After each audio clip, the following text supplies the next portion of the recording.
겨울과 봄의 사이 일교차가 큰 환절기에 관절염으로 병원을 찾는 환자가 늘어난다고 합니다. 지옥의 통증이라고 불리는 관절염 극복 방법을 서민규 정형외과 전문의와 함께 살펴보겠습니다. 안녕하세요. 안녕하십니까. 네, 선생님, 지난해 봄에 저희 건강365 찾아오셔서 족부질환 관련해서 이야기를 해주셨는데요.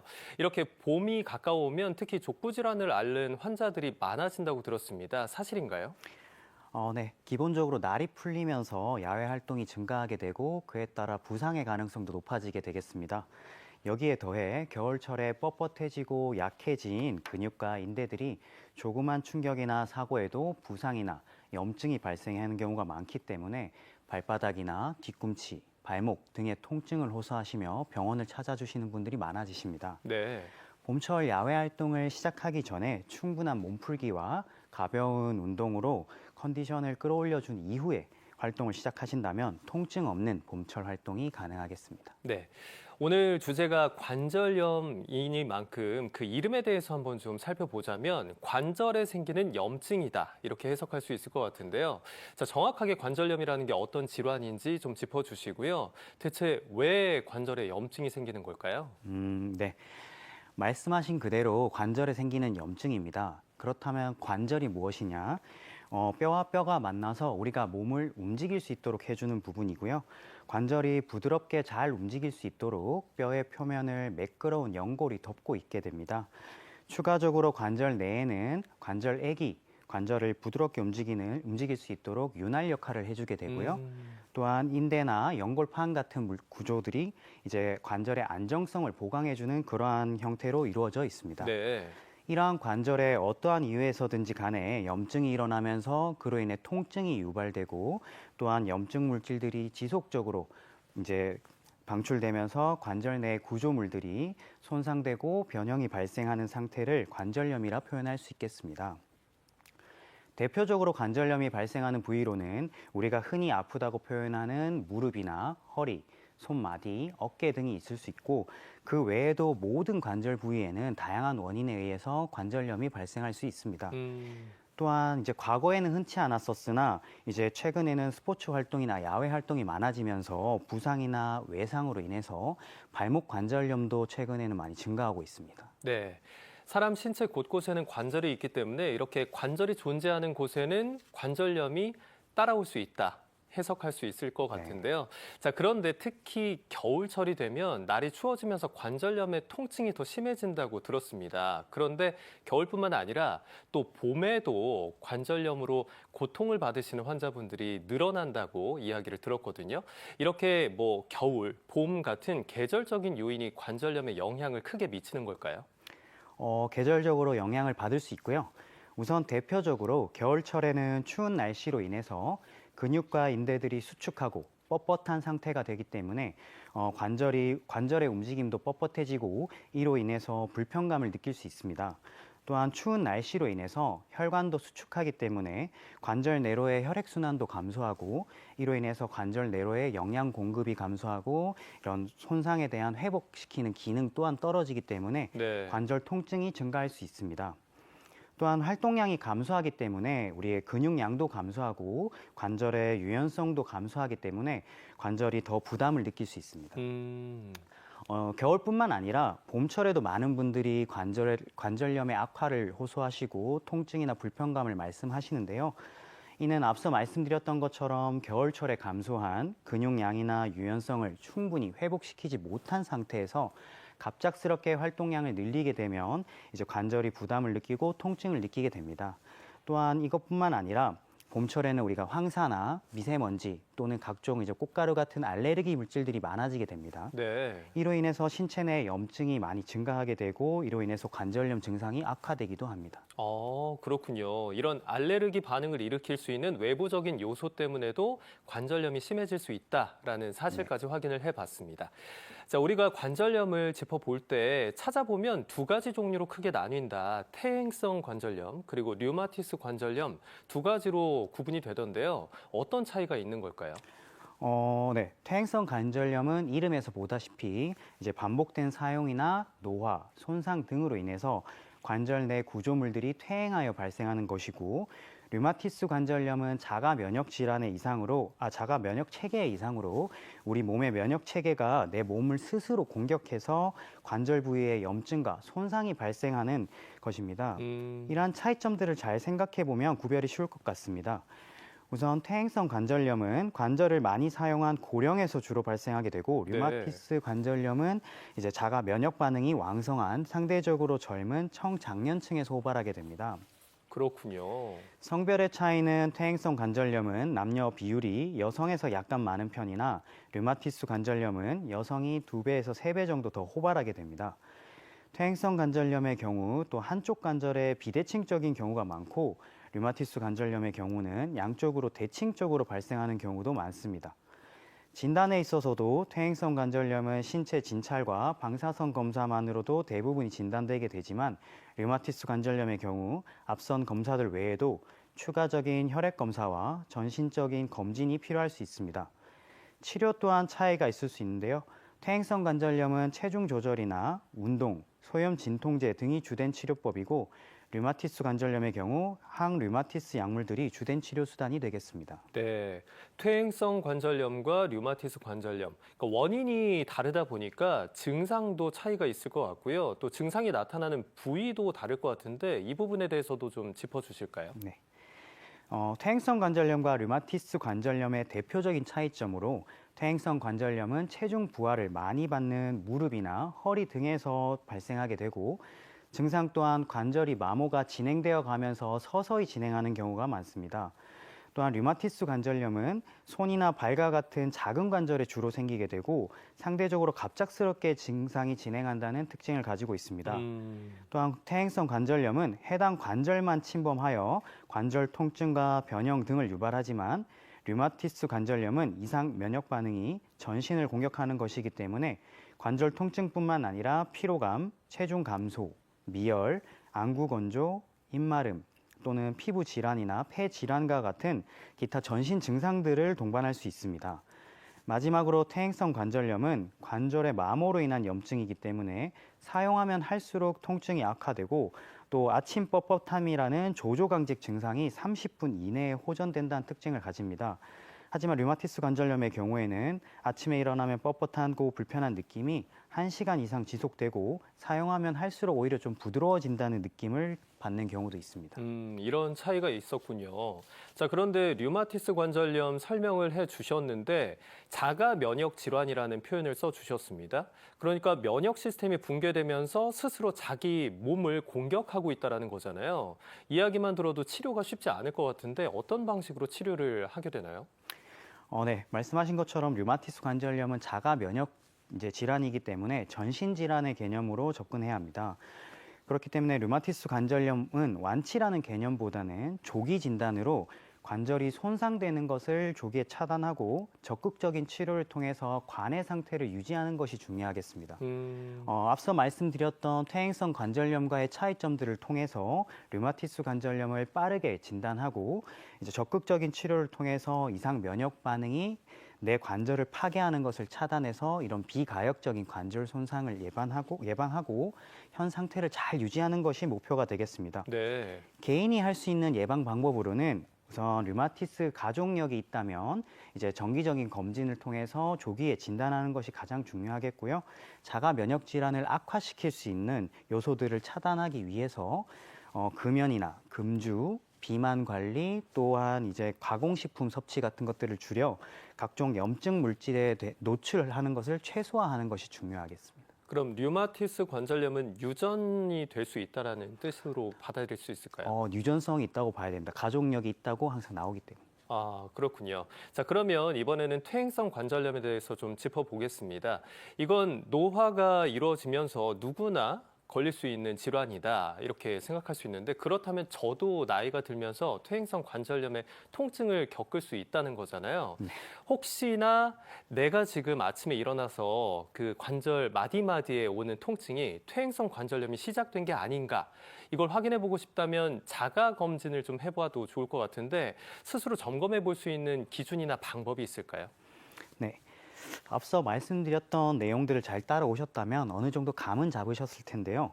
가장 흔한 무릎 퇴행성 관절염을 자가 체크해 보도록 하겠습니다. 네. 우선 통증과 관련해서는 우선 계단을 오르내릴 때 통증이 있다.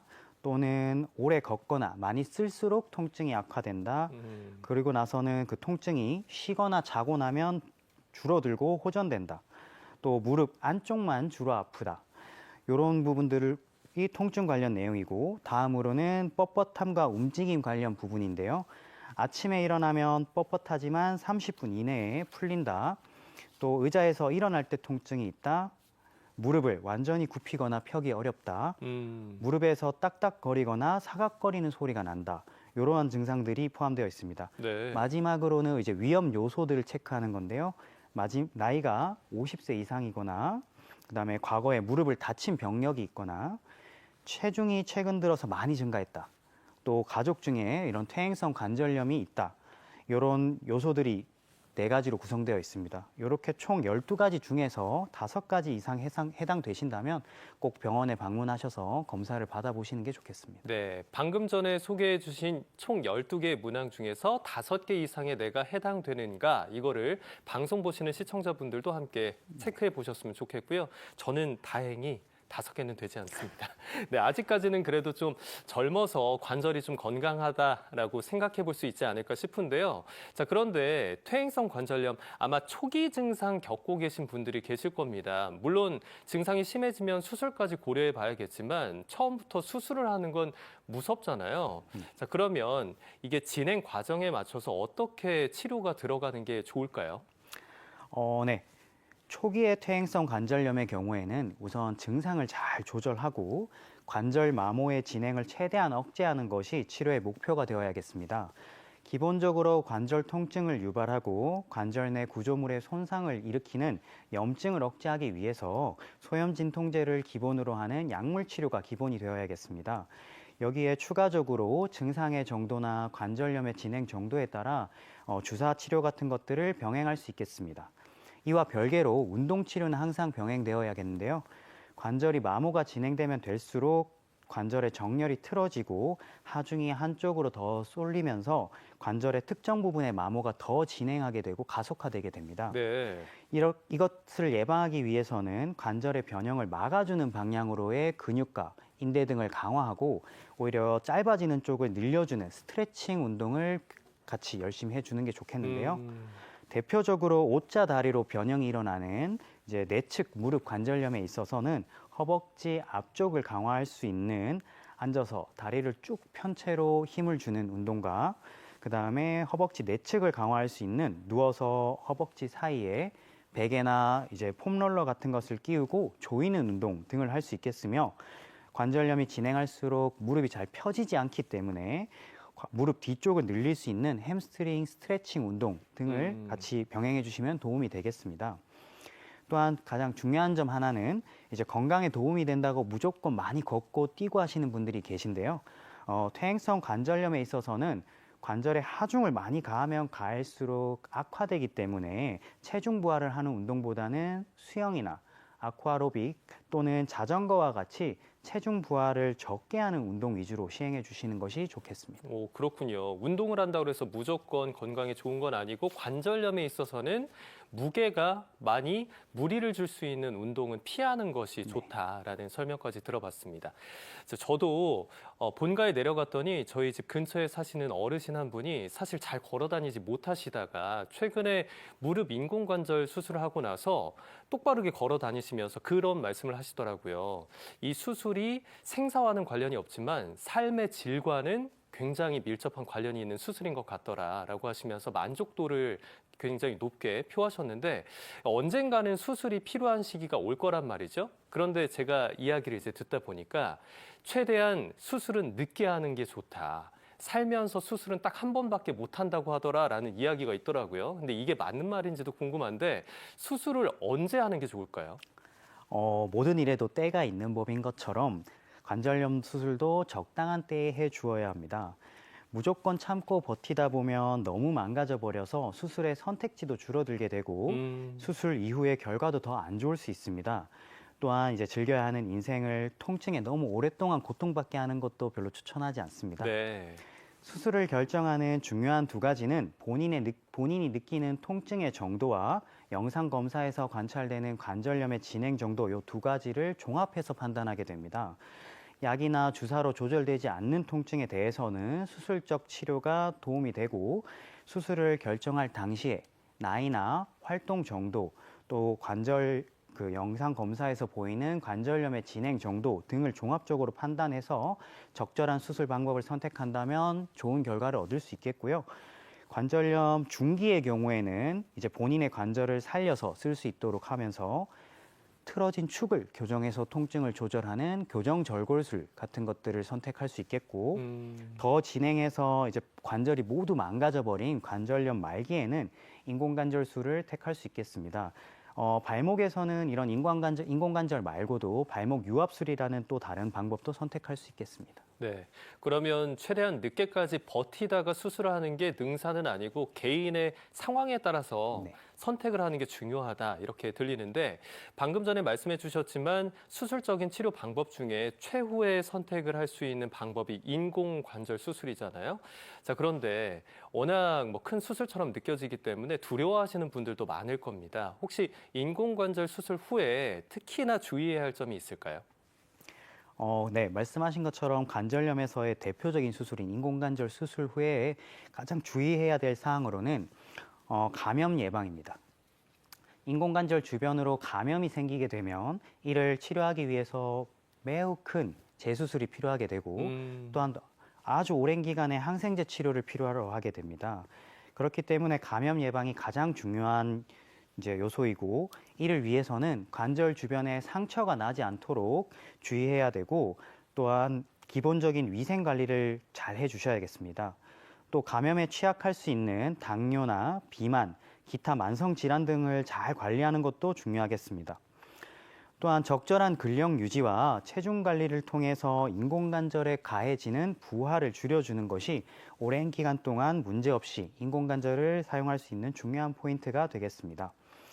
이 외에도 인공관절을 받으시는 분들이 고령이 많기 때문에 이제 뼈가 약해서 인공관절 주변으로 골절이 생기는 경우도 있을 수 있습니다. 굉장히 위험한 일이기 네. 때문에 항상 넘어지지 않도록 조심하시고 또한 뼈 건강 관리를 평소에 잘 해주시는 게 중요하겠습니다. 네, 이렇게 인공관절 수술 이후에 주의해야 할 점들에 대해서도 함께 짚어봤고요.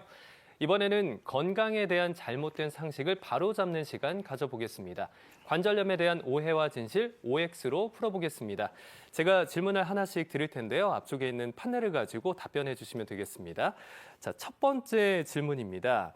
물렁뼈나 도가니탕을 먹으면 관절에 좋을까요? X입니다. X인가요? 네. 입으로 들어간 콜라겐 등의 성분들이 이제 전부 분해 흡수되기 때문에 관절 연골에 직접적으로 도움이 되진 않지만 이제 이런 단백질과 영양분들을 충분히 섭취해 주는 것은 전체적으로 도움이 될 수는 있겠습니다. 이 답변은 좀 실망스럽네요. 저는 보통 뷔페에 가면 오늘 내 관절 살리는 날이다라고 하면서 도가니탕을 꼭 챙겨 먹었는데 이게 입으로 먹는 게 그렇게 큰 효과가 있지는 않다라는 답변을 해주셨고요. 두 번째 질문입니다. 관절염에는 따뜻한 온찜질이 좋다. O입니다. 대부분의 경우 혈액순환도 증가되고 근육과 인대가 이완되기 때문에 온찜질이 도움이 됩니다. 다만 이제 무리한 활동 이후에 관절이 통증이 생기고 열감이나 부종이 있다면 단시간에 냉찜질도 도움되겠습니다. 네, 기본적으로는 온찜질이 좋지만 상황에 따라서 냉찜질이 필요할 때도 있군요. 자, 다음 질문입니다. 계단은 걸어서 오르고 내려갈 때는 엘리베이터로 내려가라. X입니다. 계단을 오르는 것 또한 체중의 3, 4배 이상의 압력이 관절에 가해지기 때문에 좋지 않습니다. 하지만 완전 초기의 관절염에서 통증이 없는 범위 내에서는 운동하는 것은 도움이 될 수 있겠습니다. 네, 관절염이 있으신 분들은 계단을 걸어서 올라가는 것도 좀 주의가 필요하겠네요. 다음 질문 드릴게요. 골다공증이 있으면 인공관절 수술 못한다. X입니다. 수술 중에도 좀 더 많은 주의가 필요하고 수술 후에도 관리가 많이 필요하지만 수술은 가능합니다. 다만 평소에 그래도 뼈를 튼튼하게 관리를 잘 해오신다면 더 좋은 결과를 얻을 수 있을 것 같습니다. 네, 다음 질문 드리겠습니다. 연골 주사를 맞아도 연골이 생기는 건 아니다. O입니다. 이게 O인가요? 네. 연골 주사는 관절 연골을 재생시키는 것은 아니고 관절 내부에 윤활유 작용을 해서 통증과 염증을 줄여주는 역할을 하게 됩니다. 네, 연고를 새로 만들어주는 주사인 것처럼 이름 때문에 오해할 수 있겠네요. 자, 마지막 질문 드리겠습니다. 요즘 관절 영양제 붐이 일고 있는데요. 이 영양제 효과가 있나요? 세모입니다. 초기 관절염에서는 일부 효과가 있다고 되어 있으나 근거가 매우 부족한 상태입니다. 따라서 무작정 많이 길게 드시기보다는 한두 달 정도 짧게 드셔보시고 효과가 있으신 분들만 복용하시면 될 것 같습니다. 네. 자, 이렇게 해서 관절염과 관련한 오해와 진실 알아봤고요. 지금부터는 관절 건강을 위한 솔루션 시작하겠습니다.